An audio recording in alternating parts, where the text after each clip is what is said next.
ಕೇಂದ್ರೀಯ ಸಶಸ್ತ್ರ ಪೊಲೀಸ್ ಪಡೆಯ ಸಿಬ್ಬಂದಿಗೆ ಸಾಂಪ್ರದಾಯಿಕ ಮಾದರಿ ಸೇರಿದಂತೆ ಆಧುನಿಕ ವಿಧಾನದಲ್ಲಿ ತರಬೇತಿ ನೀಡಲಾಗುತ್ತಿದೆ ಎಂದು ಕೇಂದ್ರ ಗೃಹ ಖಾತೆ ರಾಜ್ಯ ಸಚಿವ ನಿತ್ಯಾನಂದ ರಾಯ್ ಲೋಕಸಭೆಯಲ್ಲಿಂದು ತಿಳಿಸಿದ್ದಾರೆ. ಪ್ರಶ್ನೋತ್ತರ ಕಲಾಪದಲ್ಲಿ ಅವರು ವರ್ತಮಾನ ಮತ್ತು ಭವಿಷ್ಯದ ಅಗತ್ಯವನ್ನು ಪರಿಗಣಿಸಿ ಕೇಂದ್ರೀಯ ಸಶಸ್ತ್ರ ಪೊಲೀಸ್ ಪಡೆಯ ಸಿಬ್ಬಂದಿಗೆ ದೇಶದ 28 ಸ್ಥಳಗಳಲ್ಲಿ ಪರಿಣಾಮವಾಗಿ ನಕ್ಸಲ್ವಾದವನ್ನು ದೇಶದಿಂದ ಬಹುತೇಕ ನಿರ್ಮೂಲನೆ ಮಾಡಲಾಗಿದೆ. ಬರುವ ಮಾರ್ಚ್ ಒಳಗೆ ನಕ್ಸಲ್ ಚಟುವಟಿಕೆಯನ್ನು ಸಂಪೂರ್ಣವಾಗಿ ಹತ್ತಿಕ್ಕಲಾಗುವುದು ಎಂದು ಹೇಳಿದರು.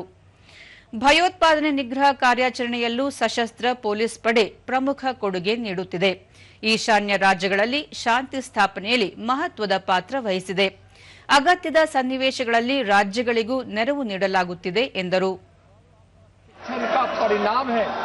कि आज देश से नक्सलवाद, वामपंथी उग्रवाद समाप्त लगभग हो गया है और मार्च तक पूरी तरह से वह समाप्त हो जाएगा. ಈ ವೇಳೆ ವಿರೋಧ ಪಕ್ಷಗಳ ಸದಸ್ಯರು ಭಾರತ ಅಮೆರಿಕ ವ್ಯಾಪಾರ ಒಪ್ಪಂದದ ಕುರಿತು ಮಾಹಿತಿ ನೀಡುವಂತೆ ಸದನದ सफलता मिली है. हम देश की आंतरिक सुरक्षा को सुनिश्चित करने में हम कामयाब हो रहे हैं. आज नॉर्थ ईस्ट में आज शांति बहाल है. हम चुनाव प्रबंधन में भी अच्छा सफलता प्राप्त कर रहे हैं. जब जरूरत होती है तो हम राज्यों को भी सहयोग करते हैं. धन्यवाद. ಈ ವೇಳೆ ವಿರೋಧ ಪಕ್ಷಗಳ ಸದಸ್ಯರು ಭಾರತ ಅಮೆರಿಕ ವ್ಯಾಪಾರ ಒಪ್ಪಂದದ ಕುರಿತು ಮಾಹಿತಿ ನೀಡುವಂತೆ ಸದನದ ಬಾವಿಗಿಳಿದು ಗದ್ದಲ ನಡೆಸಿದರು. ಈ ವೇಳೆ ಸಭಾಧ್ಯಕ್ಷ ಓಂ ಬಿರ್ಲಾ ಪ್ರಶ್ನೋತ್ತರ ಅವಧಿಯಲ್ಲಿ ಪಾಲ್ಗೊಳ್ಳದಿರುವುದು ಸರಿಯಲ್ಲ, ಸದನ ನಡೆಸಲು ಅವಕಾಶ ನೀಡಬೇಕು ಎಂದು ಸೂಚಿಸಿದರು. ಗದ್ದಲ ಮುಂದುವರೆದ ಪರಿಣಾಮವಾಗಿ ಸದನವನ್ನು ಕೆಲಕಾಲ ಮುಂದೂಡಿದರು. सदन नहीं चलाना चाहते हैं और आप नारेबाजी हंगामा करना ही चाहते हैं तो सदन की कार्रवाई आज 12 बजे तक के लिए स्थगित की जाती है. ಮಧ್ಯಾಹ್ನ ಕಲಾಪ ಪುನರಾರಂಭಗೊಂಡಾಗ ವಿರೋಧ ಪಕ್ಷದ ನಾಯಕ ರಾಹುಲ್ ಗಾಂಧಿ ಇಂದು ಸಹ ಭಾರತ ಚೈನಾ ಗಡಿ ಪ್ರದೇಶದ ಸಂಘರ್ಷಕ್ಕೆ ಸಂಬಂಧಿಸಿ ಸೇನೆಯ ಮಾಜಿ ಮುಖ್ಯಸ್ಥ ಎಂಎಂ ನರವಣೆ ಅವರ ಅಪ್ರಕಟಿತ ಕೃತಿಯನ್ನು ಉಲ್ಲೇಖಿಸಿದರು. India has to move. Today, on the world stage, the main issue in international affairs is the conflict between China and the United States. ಸಭಾಧ್ಯಕ್ಷ ಸ್ಥಾನದಲ್ಲಿದ್ದ ಕೃಷ್ಣ ಪ್ರಸಾದ್ ತೆನ್ನಟಿ ಅವರು ಇದಕ್ಕೆ ಆಕ್ಷೇಪ ವ್ಯಕ್ತಪಡಿಸಿ ನಿನ್ನೆಯೇ ಈ ಬಗ್ಗೆ ಸ್ಪೀಕರ್ ತೀರ್ಪು ನೀಡಿದ್ದು ಪುನಃ ಅವಕಾಶ ನೀಡುವುದಿಲ್ಲ ಎಂದು ತಿಳಿಸಿದರು.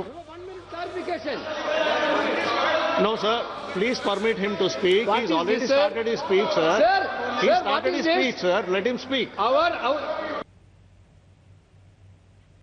ಅಧಿವೇಶನದ ಅವಧಿಯಲ್ಲಿ ಸಭಾಧ್ಯಕ್ಷರ ಆಸನಕ್ಕೆ ಪೇಪರ್ ಎಸೆದು ಅಗೌರವ ಸೂಚಿಸಿದ್ದ ಕಾಂಗ್ರೆಸ್ನ 7 ಹಾಗೂ ಸಿಪಿಎಂನ ಓರ್ವ ಸದಸ್ಯ ಸೇರಿದಂತೆ 8 ಸಂಸದರನ್ನು ಪ್ರಸ್ತುತ ಬಜೆಟ್ ಅಧಿವೇಶನದ ಅವಧಿಗೆ ಅಮಾನತುಗೊಳಿಸುವ ಪ್ರಸ್ತಾಪವನ್ನು ಅಂಗೀಕರಿಸಲಾಯಿತು.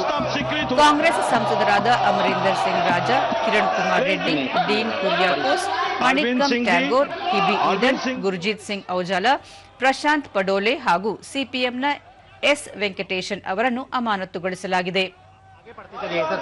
श्री गुरदीप सिंह ओजोला, हिबी ईडन, आप सुनिए सही, दीन कुरियाकोस जी, प्रशांत परोले जी, किरण कुमार रेड्डी जी, एस वेंकटरमन जी, मणिकम टैगोर जी, ये सभी माननीय सदस्य सभापटल पर नारेबाजी और पेपर फाड़ कर फेंक रहे थे. इसलिए मैं इन सबको नेमिंग कर रहा हूं. श्री किरण रिजिजू जी.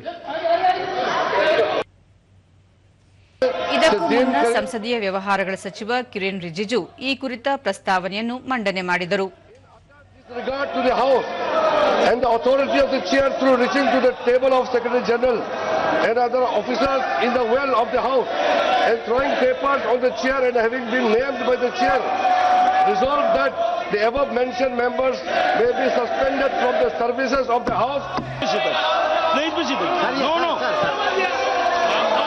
सभा की कार्यवाही ಸಭಾಧ್ಯಕ್ಷರಾಗಿದ್ದ ದಿಲೀಪ್ ಸೈಕಿಯಾ ಸದನವನ್ನು ನಾಳೆ 11 ಗಂಟೆಗೆ ಮುಂದೂಡಿದರು. स्थगित की जाती है।